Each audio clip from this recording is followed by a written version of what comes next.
മാതാപിതാക്കളോട് നിങ്ങൾ കാരുണ്യത്തിന്റെ ചിറകുകൾ കാരുണ്യത്തിന്റെ ചിറകുകൾ അവർക്ക് നിങ്ങൾ വിടർത്തി കൊടുക്കണം.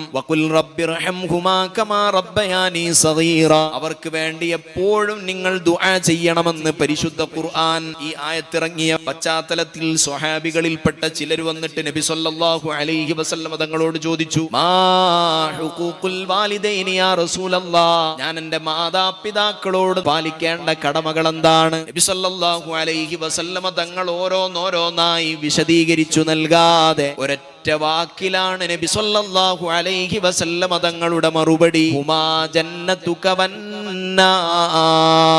ആ ഉമ്മയും ബാപ്പയുമാണ് നിന്റെ നരകവും സ്വർഗവും തീരുമാനിക്കുന്നവർ. ഉമ്മാന്റെയും ഉപ്പാന്റെയും അനിഷ്ടം സമ്പാദിച്ചുകൊണ്ട് സ്വർഗത്തിൽ കടക്കാൻ കഴിയില്ലെന്ന് നബി സല്ലല്ലാഹു അലൈഹി വസല്ലം തങ്ങൾ ആഗതനോട് പറഞ്ഞു കൊടുക്കുകയാണ്.